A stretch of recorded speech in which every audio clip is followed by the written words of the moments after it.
Olá, bom dia a todos que estão nos acompanhando nessa manhã de domingo. Estamos aqui para o 10º programa, a 10ª semana consecutiva do nosso ao vivo Plantão da Física Marginal, que acontece dentro do programa Plantão do Enem, sempre aos domingos às 10 horas da manhã.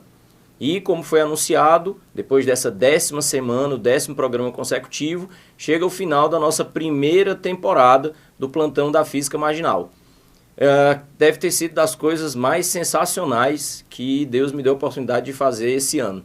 Era um projeto antigo que eu tinha junto com a Física Marginal, de ter a oportunidade de fazer duas coisas. Primeiro, de ter um momento ao vivo com o pessoal que estuda física, que se esforça para entender, que acompanha o trabalho da gente.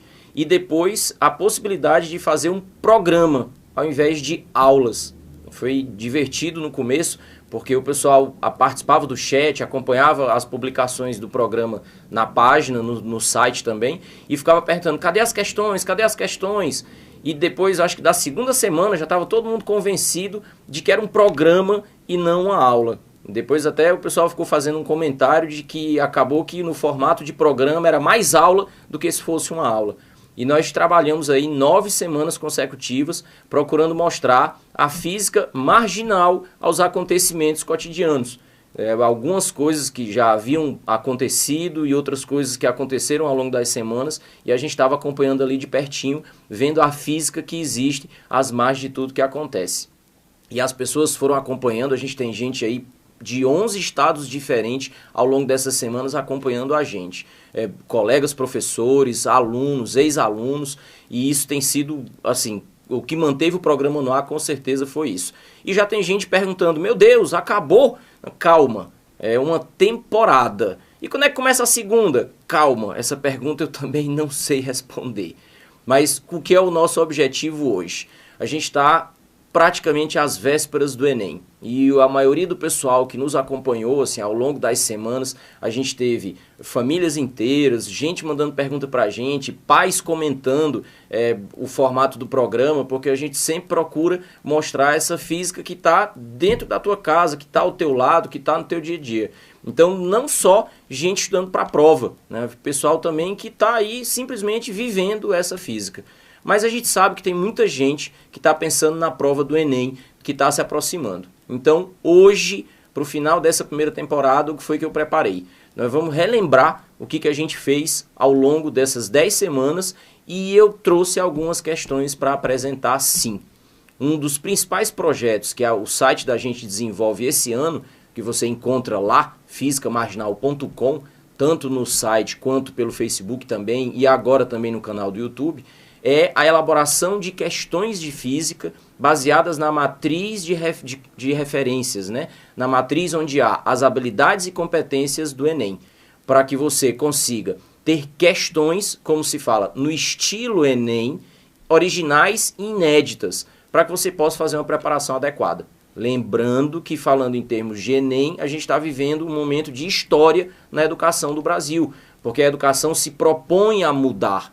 E aí envolve muito a física, porque a gente está passando de provas de vestibulares de física, que mais pareciam provas de Olimpíada, para dizer que tinha um alto nível, que não atingia a maior parte da população, dos candidatos, para uma prova contextualizada, com o objetivo de fazer o que a gente faz na física marginal, mostrar que você sabe física, talvez só não saiba que sabe.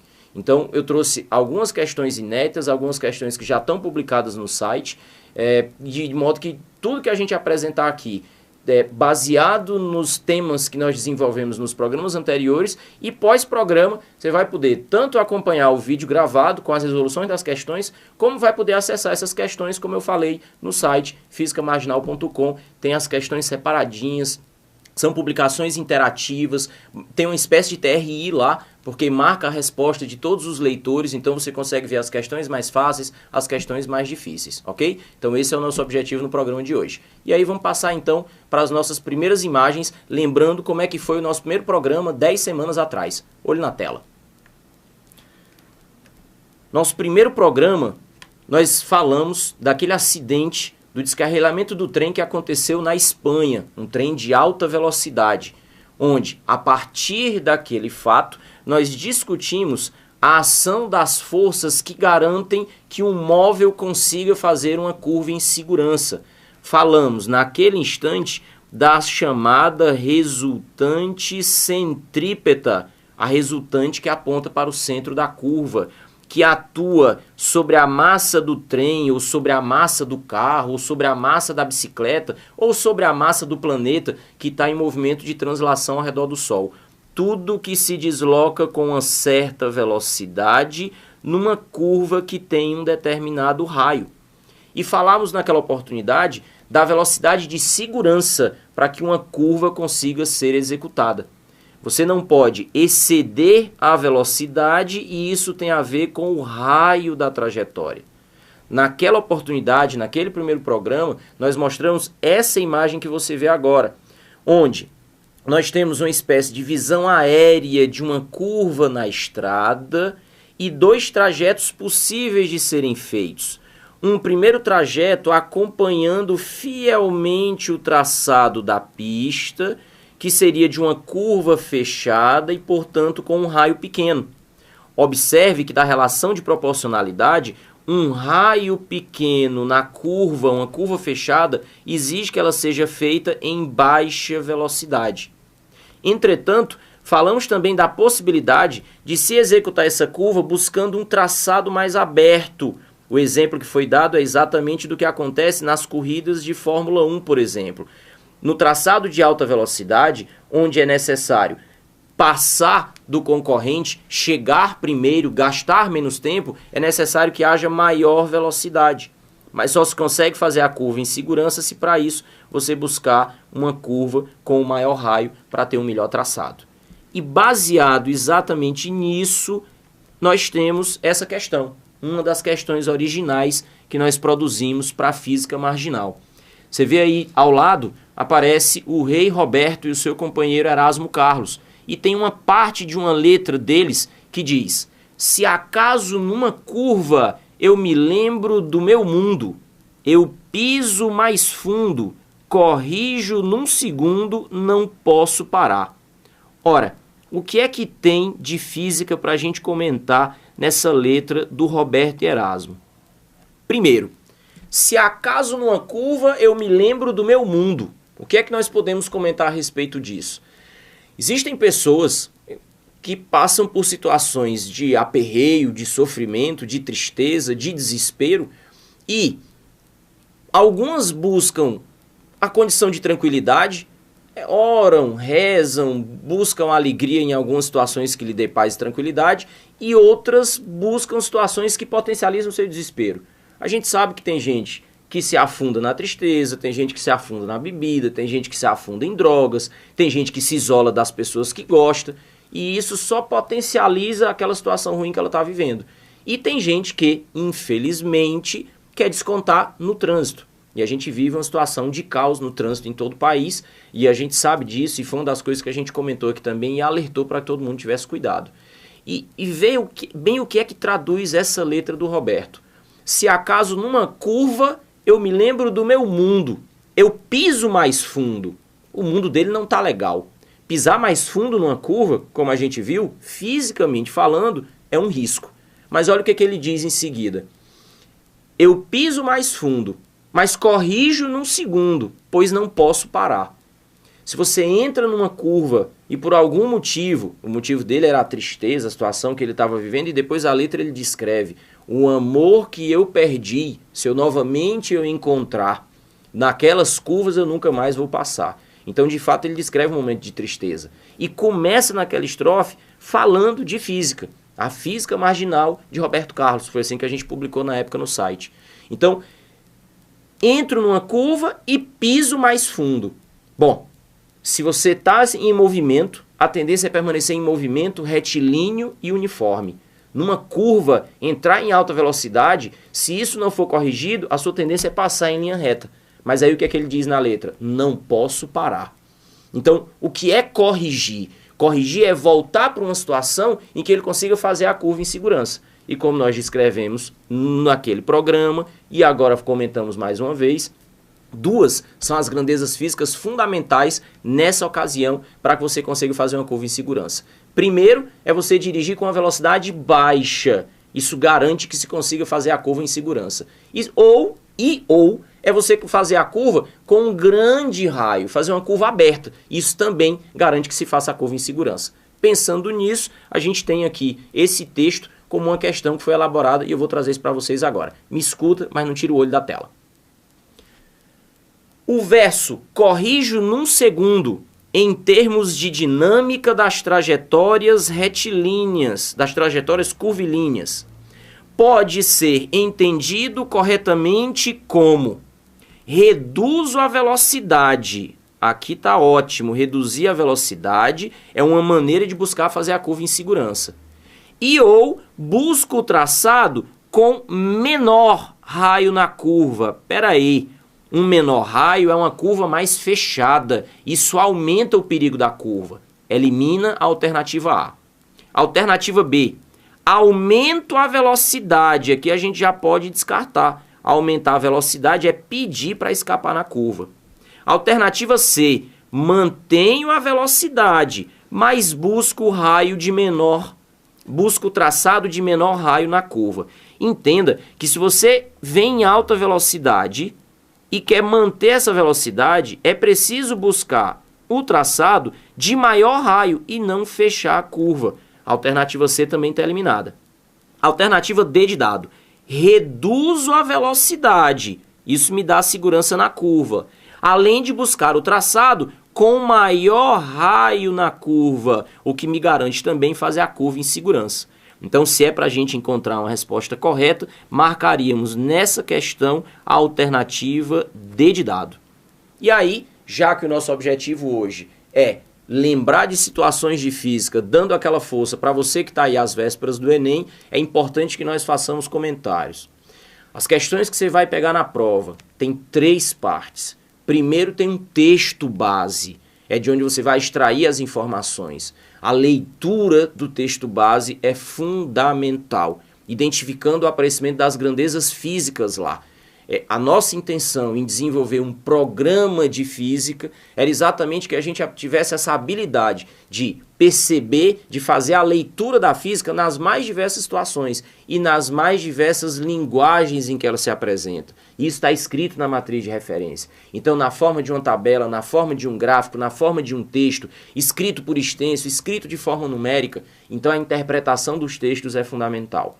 Depois, a segunda parte da questão vai vir o enunciado, é o pedido da questão, é a questão propriamente dita. Então, você precisa fazer um link entre o que foi dado no texto base e o que é pedido no enunciado. O link entre essas duas partes vem da memória do que você estudou, que é exatamente essa parte que a gente está revisando agora. E, por último, as alternativas. E aí a gente precisa chamar a atenção para isso. Existem orientações do INEP, que é responsável pelo Enem, e do próprio Ministério da Educação, de como elaborar questões nesse estilo Enem. Então, se você observa aqui, a gente tem o formato de escrita das alternativas. Você vai encontrar 5 alternativas, uma delas é evidentemente a resposta correta, as outras 4, as erradas, têm nome, são chamadas distratores, porque elas servem para distrair o aluno da resposta correta. Agora, não é distrair falando coisas impossíveis fisicamente, ou falando coisas esdrúxulas. Você pegar uma alternativa, você já deve ter visto isso quando você está estudando aí, nas provas que você fez no colégio, nas aulas na escola, nas apostilas que você vê, enfim. Em vários materiais a gente pega questões que no meio das alternativas tem uma coisa ridícula que às vezes você para rir de tão absurdo que é. Ou então pegar uma alternativa que diz nenhuma das anteriores, nenhuma resposta acima. Nada disso vai aparecer na prova do Enem. Todas as alternativas são escritas de maneira semelhante. E aí isso implica 2 coisas. Primeiro, a atenção na leitura, porque uma palavra me faz errar. E segundo, a possibilidade de se analisar uma habilidade e uma competência a cada questão. Você não vai ter um texto base, uma situação colocada, transformado em 5 coisas diferentes para você analisar. Como em questões de vestibulares tradicionais pode acontecer. As alternativas elas estão todas concatenadas. Existe um aspecto a ser analisado e você precisa comentar sobre ele, ok?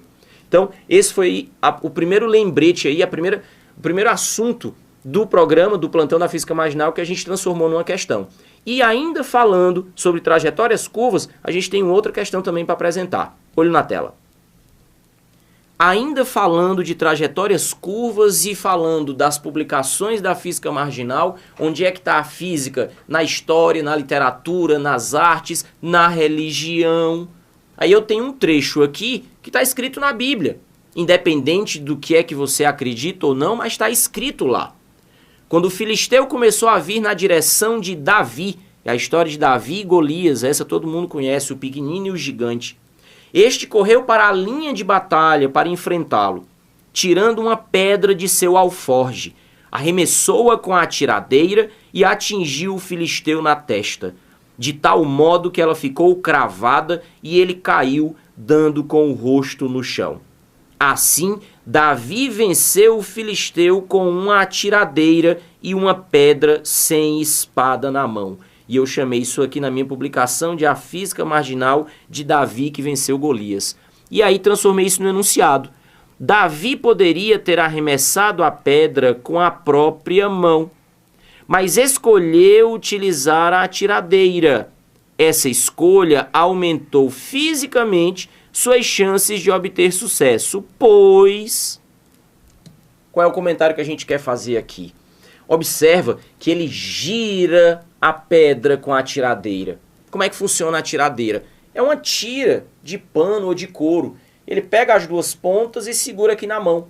Faz uma espécie de rede. A pedra fica aqui. No que ele faz esse giro, queria que você observasse de cara. Se você gira a pedra segurando na própria mão, na hora que você estica o braço, a pedra vai fazer uma trajetória circular cujo raio é o comprimento do seu braço. Mas na hora que eu seguro a tiradeira, então eu tenho um aumento nesse raio. Significa dizer que a pedra, na tiradeira na mão de Davi, descreveu uma trajetória circular de raio maior do que se fosse segurado na própria mão. E detalhe, quando a gente sabe de movimentos circulares, quanto maior é o raio, maior a velocidade linear. E quanto maior a velocidade com que a pedra sai da tiradeira, mais energia cinética ela tem, maior a quantidade de movimento ela tem. E a gente sabe também que quanto maior a quantidade de movimento, maior o impulso na hora da colisão. Então, olha a sacada de física, a física marginal do Davi.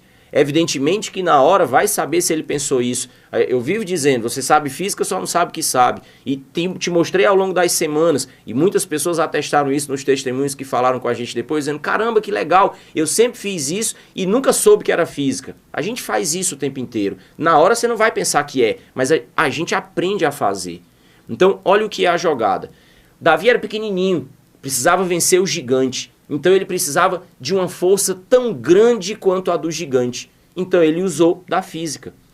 Ele venceu o gigante porque a pedra atingiu a testa do gigante com muita força. Teve muita força porque teve muito impulso. Teve muito impulso porque houve muita quantidade de movimento. A pedra tinha muita quantidade de movimento porque estava em alta velocidade. Ela estava em alta velocidade porque ela já estava muito rápida no giro da atiradeira. E ela girou muito rápido porque Davi foi esperto em usar a tiradeira, que aumentou o raio da trajetória circular. Sem esquecer, óbvio, a inércia. Na hora em que ele larga a tiradeira, a pedra sai em linha reta. Então, evidentemente, precisava ter uma boa pontaria também. Pensando nisso, vamos dar uma olhada para as alternativas. Olho na tela. Permitiu-lhe imprimir a mesma velocidade à pedra. Aqui a gente já pode parar. Não é a mesma velocidade que seria se ele tivesse empurrado com a mão. Permitiu-lhe imprimir menor velocidade à pedra. Aqui também a gente já pode descartar. Olha a alternativa C. Permitiu-lhe imprimir maior velocidade à pedra, fazendo-a atingir a testa do filisteu com uma maior força. E aí, para a gente enumerar tudo que a gente disse aqui, o impulso como sendo o produto da força pelo tempo de impacto. O impulso como sendo a variação da quantidade de movimento. A quantidade de movimento como sendo massa vezes velocidade. E lembrando no movimento circular que a velocidade linear é igual à velocidade angular vezes o raio. E não esquecendo que, por inércia, se um corpo está em movimento, a tendência é manter esse movimento retilíneo e uniforme. E essa foi toda a física marginal que Davi utilizou para vencer Golias. Agora, nós não arredamos pé daqui nessas últimas 10 semanas. Não houve folga. Inclusive no domingo do Dia dos Pais. No domingo do Dia dos Pais a gente esteve presente aqui. E foi um dos programas mais interessantes que a gente fez. Porque a gente acompanhando aqui no chat e tinha várias pessoas dizendo: meu pai está sentado comigo assistindo o programa. A gente se propôs a falar a física marginal dos pais. O quanto que um pai utiliza de física no sentido de proteger seu filho. E isso acontece muito em situações do pai responsável no trânsito. Eu falei isso aqui e repito. A gente está vivendo a década mundial, 2011 a 2020. A década mundial de ações para a segurança no trânsito. E isso passa por uma responsabilidade de todos. E o pai, que é responsável por conduzir seu filho no carro, quer seja o filho menor no banco de trás, com os devidos mecanismos de retenção, quer seja o filho já maior. Hoje o meu filho, dos meus filhos, a Lara faz 15 anos agora esse mês, o João já vai fazer 12 em janeiro. Os dois já têm idade de sentar no banco da frente. Nunca andaram no banco da frente antes de completar 11 anos de idade. E nunca andaram no carro sem cinto. Os pais têm responsabilidade sim com os filhos, principalmente com a segurança deles, e muito passa pelo trânsito. Então a gente, no Dia dos Pais, a gente esteve aqui falando, você viu essas imagens naquele dia, o pessoal que não assistiu o programa pode rever todos eles no nosso canal do YouTube, mas nesse dia a gente falou também sobre a segurança no trânsito. E falávamos sobre a necessidade do uso do cinto de segurança. E baseado nisso, eu trouxe também essa questão para a gente comentar. Olho na tela. Numa situação de freada brusca, como numa colisão frontal, um adulto transportando uma criança no colo, com ou sem cinto, o que seria uma situação irresponsável de todo modo. A gente discutia exatamente essas imagens que apareceram no programa no dia, são print screen de uma filmagem, de um crash test, que se faz com bonecos que têm as mesmas dimensões, as mesmas proporções e a mesma densidade de um ser humano. E aí a gente tinha um adulto e uma criança, mostrando exatamente o que acontece numa situação de freada, onde você tem de início um adulto muito enganado, achando que por estar de cinto, ele pode suportar uma criança apenas com a força dos seus braços.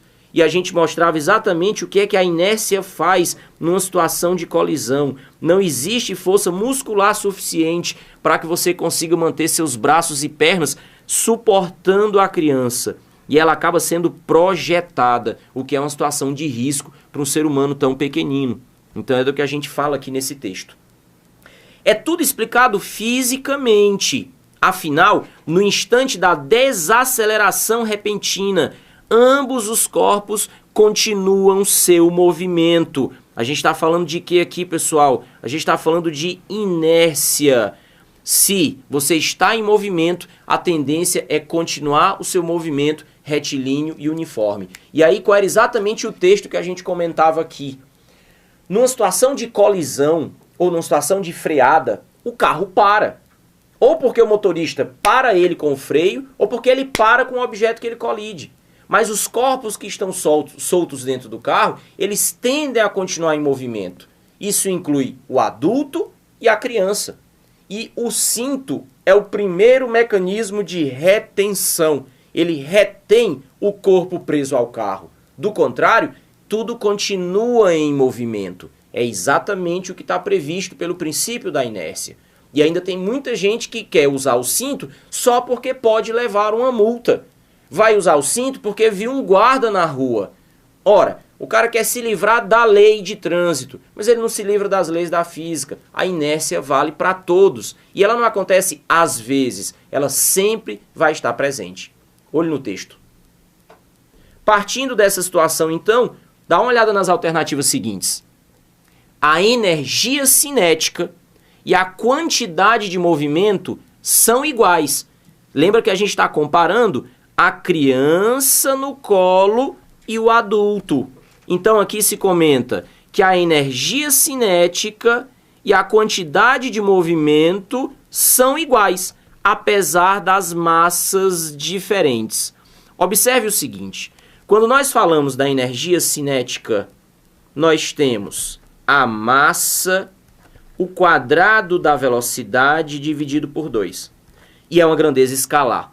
Quando a gente fala da quantidade de movimento, isso é uma grandeza vetorial e representa o produto da massa pela velocidade. Detalhe, se você tem um carro na hora da colisão a 100 km por hora, tanto o adulto quanto a criança vão estar com a mesma velocidade do carro. Entretanto, tem que lembrar que quando se fala criança e adulto, a gente está falando de uma massa maior e de uma massa menor. Então, mesmo tendo a mesma velocidade, é o que prevê a inércia, mas com massas diferentes, você não teria como ter a mesma quantidade de energia cinética e a mesma quantidade de movimento. Então, o item A está eliminado por conta disso. No item B de bola, a energia cinética e a quantidade de movimento do adulto são maiores por causa da sua maior massa. Aqui a gente está fazendo uma análise correta. As velocidades são as mesmas, mas você percebe que tanto a energia cinética quanto a quantidade de movimento são proporcionais às massas. Então, quanto maior a massa do corpo, maior também a sua quantidade de movimento. Então, aqui a gente já teria a nossa alternativa correta. Agora, eu vou te falar uma situação de prova. Não sei como é que é contigo, mas vou dizer como é comigo. Eu chego na prova, eu vou sempre esperando que a resposta correta seja o item E. Porque eu sempre acho que o elaborador da questão vai me fazer ler a primeira, ler o item B, ler o item C, até chegar finalmente na resposta correta. O que acontece? É evidente, você não vai ter todas as respostas item E. O que acontece quando eu encontro a resposta antes? Eu encontrei a resposta na minha cabeça, mas é preciso tomar cuidado com a leitura. Uma palavra fora do lugar, às vezes me confunde. E a gente sabe que uma coisa é estar tentando resolver uma questão vendo um vídeo ao vivo pela internet, domingo de manhã em casa, e outra coisa é quando você está sozinho na hora da prova. Então não sei como é com você, mas eu sempre leio todas as alternativas, até para me certificar de que já que eu acho que a resposta correta é a B, as outras vão ter que estar incorretas. Então, olho na tela. A alternativa C diz: a energia cinética e a quantidade de movimento da criança são maiores por causa da sua menor massa. Lembra que a proporção é direta da energia e da quantidade de movimento com a massa. Então eu não posso ter energia e quantidade de movimento maiores com massa menor. A C de fato está errada. A D de dado: a energia cinética e a quantidade de movimento da criança são maiores. Só por isso aqui a gente já sabe dizer que essa alternativa está incorreta. E o item E: a energia cinética e a quantidade de movimento do adulto são maiores. Aqui eu queria chamar a atenção para a forma como o texto foi escrito. Você começa lendo a alternativa e até aqui ela vai toda correta. No finalzinho aparece escrito assim: apesar da sua maior massa. Ora, não é apesar da sua maior massa, é exatamente por conta da sua maior massa. Porque eu tenho uma proporção direta, como nós mostramos pelas equações, entre a energia cinética e a quantidade de movimento. Então, exatamente pelo fato da massa do adulto ser maior do que a massa da criança, ele é como se fosse projetado para frente com mais energia e com mais quantidade de movimento. Então, isso aí é indiscutível. E não quero passar desse ponto sem firmar essa última fala que eu disse agora. É como se fossem projetados para frente. É preciso tomar muito cuidado, e eu comentei isso no dia no programa. Muita gente fala que o carro na colisão e a pessoa é lançada para frente. Entende que ela não é lançada. Na realidade, ela é abandonada pelo carro. Quando você está sentado, como eu estou sentado aqui agora na cadeira, você tem forças de contato normal, forças de ação normal entre você e o banco. Na medida que o carro acelera, ele te empurra. Mas a inércia diz que o carro para. Então ele para de exercer força sobre você. E a primeira lei de Newton garante, na ausência de força, se está em movimento, a tendência é continuar em movimento. Então, na realidade, os corpos não são lançados, eles simplesmente são abandonados pelo carro. Então, por inércia, eles continuam em movimento. E é exatamente por isso que eles continuam em movimento com a mesma velocidade que o automóvel tinha. É outro erro também muito comum, nesse tipo de situação, as pessoas acharem que a criança, por ser menor, é lançada com uma velocidade muito maior. Não, as velocidades são as mesmas. Agora é preciso também dizer o seguinte, a criança tem menor massa. E aí o que é que se diz na primeira lei de Newton? A massa é a medida da inércia. Então, quanto menor massa, menos inércia, ou seja, mais fácil modificar o estado de repouso ou de movimento da criança. Por isso que ela acaba sofrendo maiores consequências. A grande lição que a gente quer deixar, não esqueça de utilizar o cinto, ok? Vamos continuar lembrando o que é que a gente fez aqui ao longo dessas 10 semanas do nosso plantão? Olho na tela. Ainda falando sobre segurança no trânsito, isso aqui também a gente mostrou essa telinha e foi uma das coisas que os pais mais comentaram. Alguns que já aplicavam a regra e testemunharam a favor da utilidade da regra e outros que não conheciam. E aí que depois a gente teve aí o pessoal mandando mensagem pra gente, dizendo que foi uma coisa válida e que se sente mais seguro agora no trânsito e foi uma prestação de utilidade pública, digamos assim, que a gente conseguiu através do nosso plantão. A história da regra dos 2 segundos, que diz que para você manter uma distância de segurança do carro da frente, para quando do momento da frenagem não se colocar em risco, que se mantenha 2 segundos de distância. E aí olha que curioso essa afirmação. 2 segundos de distância? Mas Idelfrânio, você vive dizendo que as palavras são importantes e as unidades de medida mais ainda. E agora você fala uma frase dessa, 2 segundos de distância? Segundo é medida de tempo, não é medida de distância. Mas veja bem o que a gente está querendo dizer.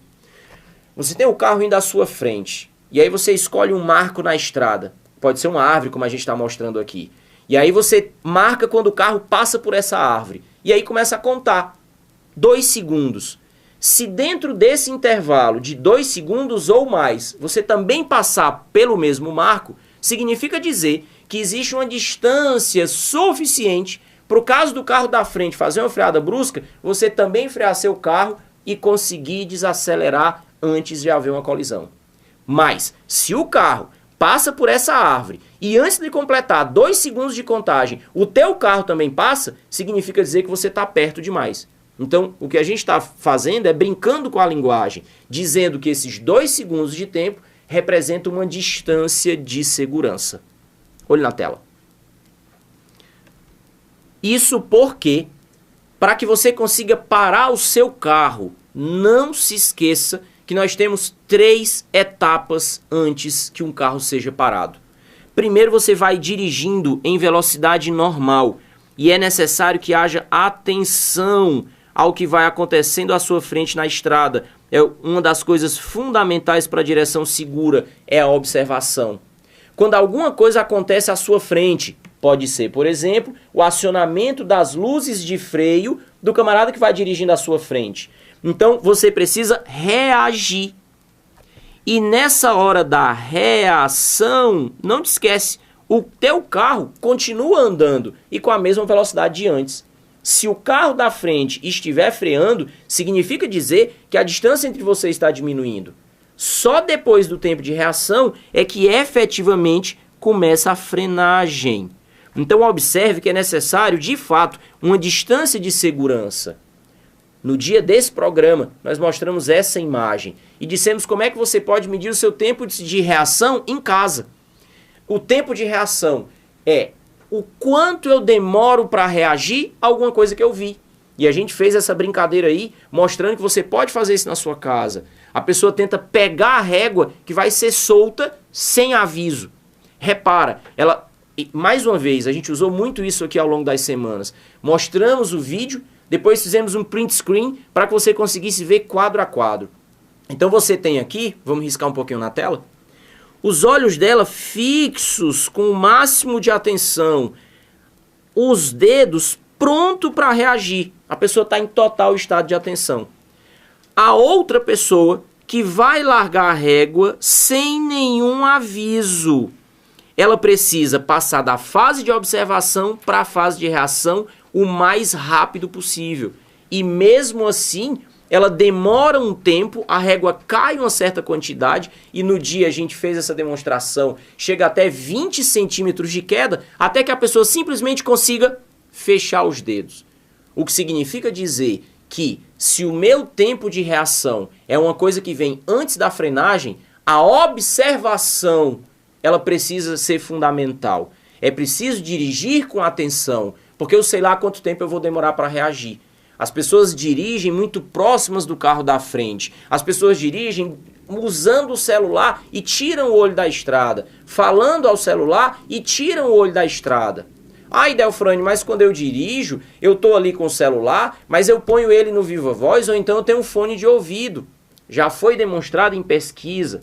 Quando você está conversando ao telefone, mesmo que seja com fone de ouvido ou pelo Viva Voz, é muito comum que a pessoa vire os olhos para um lado ou para o outro.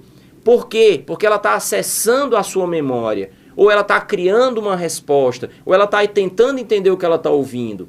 Agora, veja como é contraproducente. Eu tenho que estar de olho na estrada e de repente no meio da conversa eu começo, e é inconsciente isso, eu tiro os olhos da estrada. Então o fone de ouvido não tira a mão do volante, mas tira os olhos da estrada. Exige um tempo de reação ainda maior. Só que o tempo de reação não é uma coisa que você escolhe. Ele é determinado neurológica, fisiológica e fisicamente. Pensando nisso, a gente trouxe uma questão para comentar isso também. Olho na tela. No estudo para demonstrar os riscos do uso do celular durante o ato de dirigir, simula-se a situação de obstáculo repentino na pista à frente do motorista, que exige uma freada brusca e uma parada total antes de causar um acidente, medindo os valores do espaço disponível e da desaceleração necessária para a frenagem até a parada total. Inicialmente, o motorista dirige totalmente focado no ato de dirigir e na estrada, sem distrações. Depois, repete-se a situação, com as mesmas condições iniciais, mas com o motorista usando o celular, respondendo a uma mensagem de texto. Essa imagem que vocês estão vendo aqui, ela é uma imagem de ressonância magnética funcional, que é feita durante a direção, aqui com total atenção na estrada. Essa parte que aparece colorida representa a área de atenção do cérebro.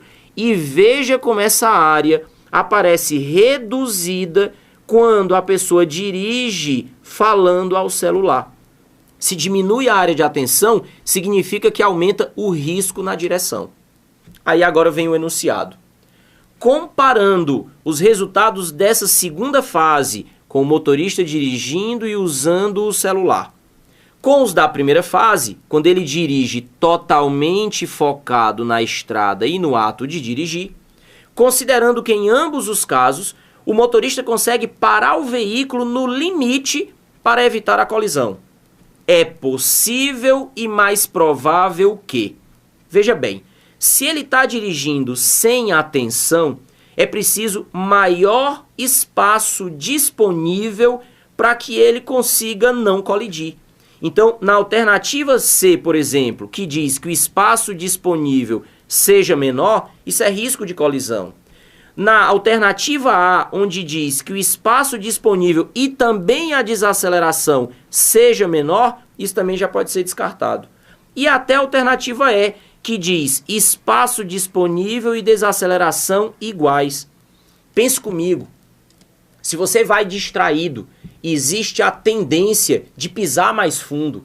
A gente já comentou a letra do Roberto, ou por distração ou por intenção, carregado pela emoção do momento. Se você pisa mais fundo, você reduz a distância do carro da frente e isso aumenta o risco de colisão. Para que não colida, eu preciso de uma distância maior. E além de tudo, Se eu estiver pisando mais fundo e se eu estiver mais próximo, eu preciso reagir muito mais rápido, eu preciso pisar mais forte no freio, eu preciso de uma desaceleração maior. Pensando assim, olho na tela. Já ficou bem claro que serviria como resposta correta a alternativa B de bola. O espaço disponível precisa ser maior e a desaceleração necessária também maior para que eu consiga frear antes de colidir. Ainda nesse programa especial do Dia dos Pais, a gente teve alguns momentos de boa emoção. Quando a gente acompanhou um vídeo desse camarada que tem o filho incapaz fisicamente e, numa demonstração de amor e de carinho, ele participa repetidamente de provas de triatlon. Então, corre, nada e pedala sempre carregando o filho, agora já em idade adulta. Imagina, a gente comentava no dia, imagina o esforço físico que um pai desse é capaz de despender.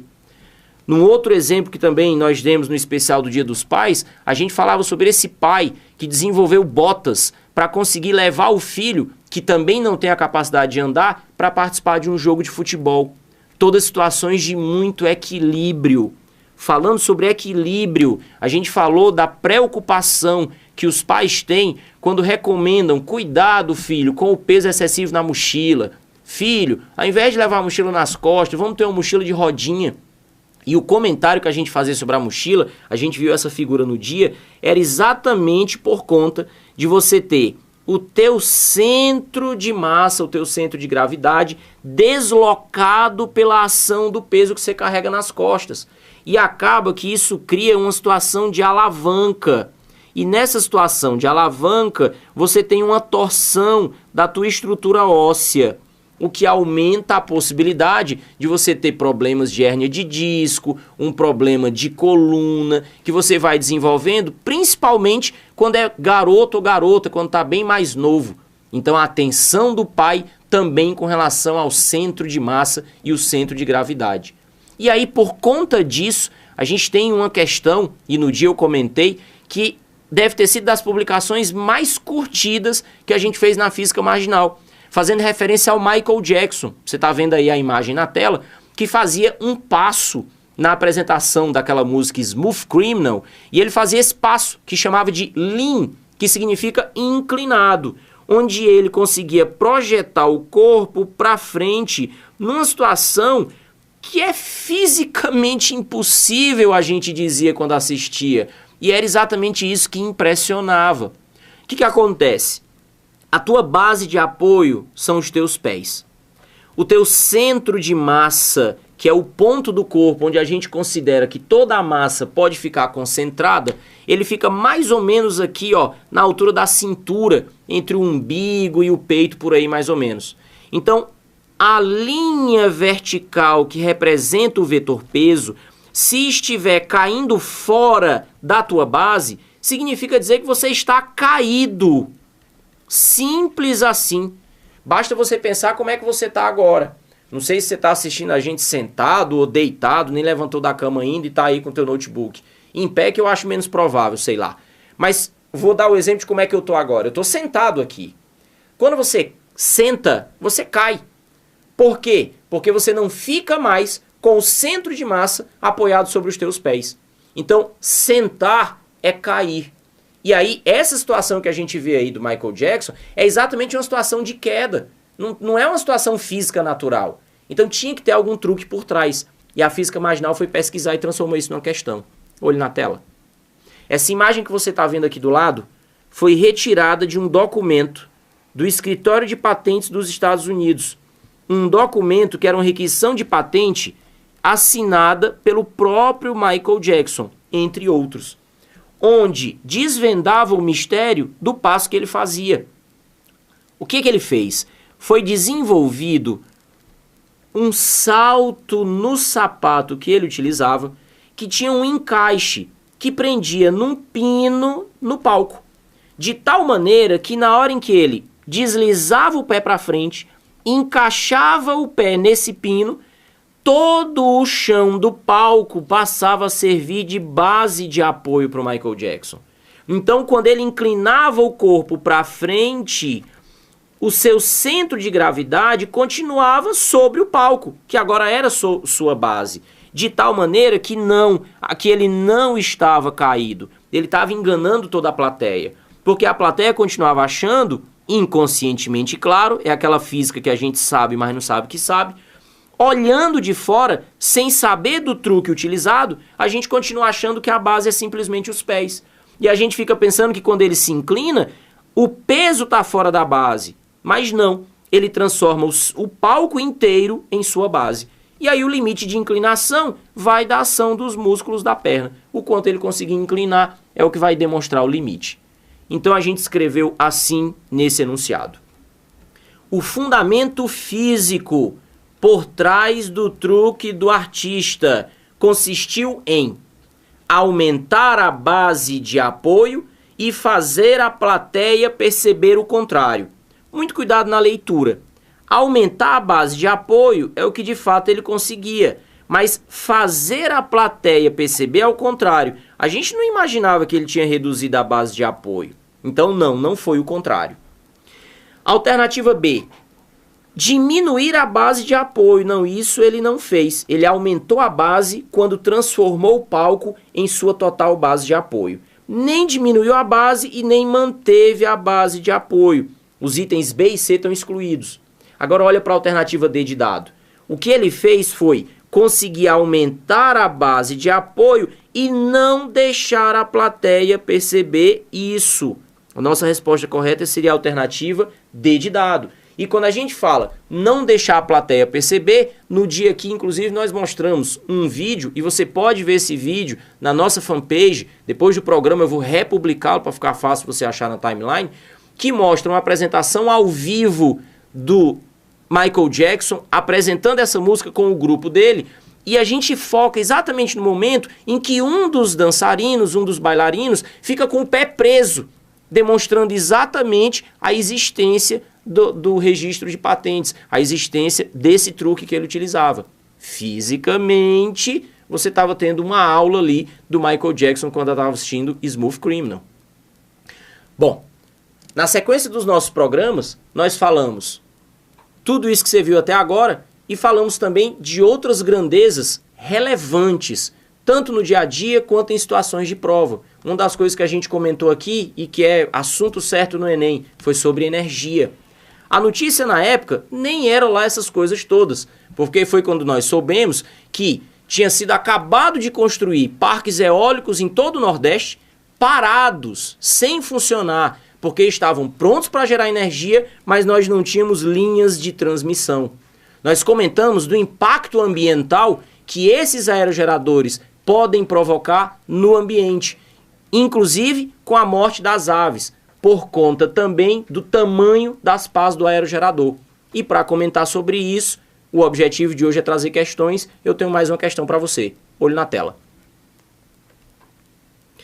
Pode-se calcular a potência máxima extraída de um catavento de eixo horizontal, que é, e aparece essa fórmula aí. Duvido que você já tenha visto essa fórmula em alguma das aulas de física que você teve na escola. Mas, Idelfrânio, e pode acontecer isso na prova do Enem? Pode. Como se propõe a colocar textos que precisam ser referendados, também é uma exigência do INEP e do MEC para a elaboração de uma questão Enem, os textos base precisam ser reais, então ele pode colocar uma situação que vem explicada no texto base. E você não pode esquecer o seguinte: ah, mas eu não lembro dessa equação, eu nunca vi essa equação. Sabe o que é mais importante? Entender as relações entre as grandezas. Olha o que está escrito. Foi dito que a potência máxima que se pode extrair de um catavento depende do raio do catavento, depende da densidade do ar nas condições de operação e depende da velocidade do vento que incide nas pás. Então veja bem, nós temos uma situação de aerogeradores com pás de catavento enormes. Quando você fala o raio, lembra que isso gira em círculos. O raio conta do centro do rotor até a ponta das pás do aerogerador. Nesse programa, nós mostramos essa imagem para você. Observe essas fotos. Nós temos a proporção do tamanho que é uma pá de um aerogerador. Primeiro que a gente tem aqui, ó, seres humanos adultos normais em cima do rotor de um aerogerador. Olha o tamanho da pá. E depois, para que a gente ainda tenha uma outra visualização, a gente tem aqui uma daqueles caminhões de carga com 2, 3, 4, 5 eixos. Daí você já viu um desses andando na estrada. Você tem noção do tamanho que é. E isso que ele está transportando aqui não é um aerogerador inteiro, é uma pá. Para que você tenha noção do tamanho que tem as pás de um aerogerador. Agora vê se isso faz sentido para você. A ideia de um aerogerador é conseguir muita potência. O detalhe é que essa muita potência depende da densidade do ar. Mas aí eu te pergunto, a densidade do ar é grande ou pequena? Ela é pequena e não é pouco, é muito. Então isso é contraproducente. Como é que eu vou conseguir muita potência se depende da densidade e a densidade é baixa? Chama-se compensação. Para compensar isso, eu uso pás de aerogerador com raios enormes, como nós mostramos aqui. Isso é o que nós chamamos de grandezas direta e inversamente proporcionais. E aí, só para lembrar também um detalhe, nem é proporcional ao raio, é o quadrado do raio. O que significa dizer que quando você duplica o tamanho de uma pá, você está quadruplicando a potência necessária. Ainda que, a gente não pode esquecer, se essas pás são gigantescas, se elas são colocadas nas rotas das aves migratórias, você corre o risco de conseguir um impacto ambiental extremamente negativo, que é o que acontece com a morte de inúmeras aves nas proximidades dos aerogeradores. Então, na questão que nós propomos, a ideia é comentar sobre exatamente a grandiosidade das pás, como é que ela pode ser justificada. E aí nós temos aqui a necessidade de compensar a baixa densidade do ar. Ora, a ideia não pode ser aumentar a velocidade dos ventos no local. Eu preciso que haja muito vento para que eu tenha muita transformação de energia, mas não é a presença do aerogerador que aumenta a velocidade dos ventos. Também não vai ser para armazenar energia quando não houver vento. Eu tenho energia eólica, sem vento não tem energia eólica. A alternativa D de dado. As pás são grandes para que haja conversão de energia, mesmo quando não houver vento. Como é que eu vou ter energia eólica sem vento, pessoal? E, finalmente, serve para que todo o aparelho seja baixo, aproveitando a melhor potência do vento local. Esses aerogeradores não são baixos, eles são altos, são enormes, porque quanto mais altas as camadas, mais fortes também são as rajadas de vento. Lembrando que o vento, a gente sabe isso desde as aulas de ciência da quinta série, é o ar em movimento. E o ar se movimenta por conta das camadas mais quentes e das camadas mais frias. Nesse programa a gente falava exatamente sobre as correntes de convecção do ar. Se a gente fala de ar, também está lembrando de água. Nós tivemos um programa só sobre água. E nesse programa sobre água comentamos diversos aspectos, inclusive o aspecto de caminhar sobre as águas. E quando a gente fala caminhar sobre as águas, a gente está comentando sobre a densidade. E aí mostrávamos, no dia do programa especial da água, a gente tinha exatamente essa imagem aqui. Falamos, finalmente, do controle da densidade que os peixes têm. O peixe que consegue, através da sua bolsa de bexiga natatória, controlar a própria densidade do corpo para controlar a flutuação. Ele fica mais denso quando quer afundar e fica menos denso quando quer flutuar. É a mesma coisa que o submarino faz. Ele copia a bexiga natatória do peixe, porque existem tanques de lastro que se enchem de água para quando o submarino quer imergir e jogam essa água para fora para ficar cheios de ar quando o submarino quer emergir. E aí, pensando nisso, eu também trouxe uma questão para hoje. Olhe na tela. Para falar sobre a densidade da água, também numa situação de contexto e aplicada a uma situação de direito, uma situação legal. O texto diz: dentre todas as docimásias respiratórias pulmonares, a mais antiga e de uso mais difundido é, sem dúvida, a docimásia hidrostática de Galeno. Docimásia, você olha no dicionário, significa prova. Galeno, um dos nomes mais importantes da história da medicina. E olha a física aparecendo aqui na hidrostática. É também a melhor pela facilidade de execução e de interpretação dos resultados. Esta docimásia baseia-se na densidade pulmonar e explica-se pelo fato de que o pulmão, que nunca chegou a respirar, possui densidade maior que a água.